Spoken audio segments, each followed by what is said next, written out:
અભય થઈને નિષ્પક્ષતાથી નિરપેક્ષ રીતે વાસ્તવિકતાનો અરીસો રૂપી સચોટ માહિતી લાવતો સત્યની સાથે અભય ટાઈમ્સ।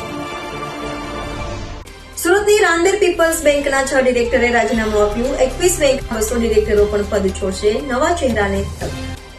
સુરતની સહકારી બેંકમાં મોટો ફેરફાર જોવા મળ્યો। કેન્દ્ર સરકારના નવા ગેઝેટ મુજબ કોઓપરેટિવ બેંકમાં ડિરેક્ટરનો કાર્યકાળ મહત્તમ 10 વર્ષનો રહેશે।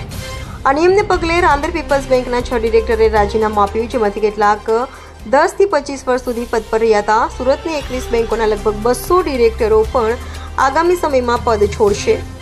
રાજીનામું આપનારાઓએ જણાવ્યું કે આ નિર્ણયથી ઇજારાશાહી ખતમ થશે અને સહકારી ક્ષેત્રમાં નવી ઉર્જા આવશે। નવા નિયમ હેઠળ યુવા અને નવા ચહેરાઓને ડિરેક્ટર તરીકે તક મળશે, જેનાથી બેંકોના વહીવટમાં પારદર્શિતા અને નવીનતા વધશે। આ ફેરફાર સહકારી બેંકોના લાંબા ગાળાના સંચાલન પર ઊંડી અસર કરશે।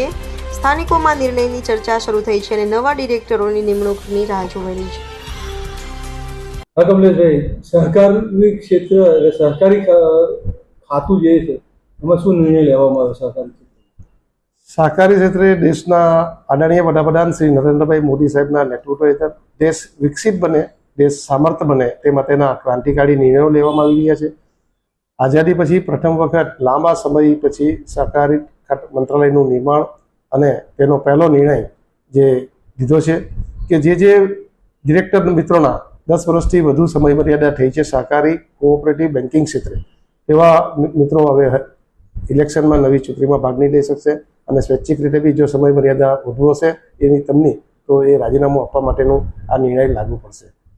જ્યારે અમારા બોર્ડના સાથી મિત્રો સમક્ષ આ નિર્ણય માટે સરકારના જાણ કરી તો ત્યારે અમારા શ્રી બકુલભાઈ પટેલ, ઈશ્વરભાઈ પટેલ, ઠાકોરભાઈ, શંકરભાઈ, બિકલા સાહેબ અને જસવંતભાઈ બધા જ મિત્રોએ સામૂહિક રીતે જેની ઉંમર સમય મર્યાદા 10 વર્ષથી વધુ થઈ છે તેઓએ આ નિર્ણયને આવકારી પોતાનું રાજીનામું એઝ એ ચેરમેન તરીકે મને સુપ્રત કર્યું હતું અને જેનો બેંક દ્વારા સ્વીકાર બી કરીને આરબીઆઈને જાણ કરી દેવામાં આવી છે અને આ નિર્ણયને અમે આવકારીએ છીએ।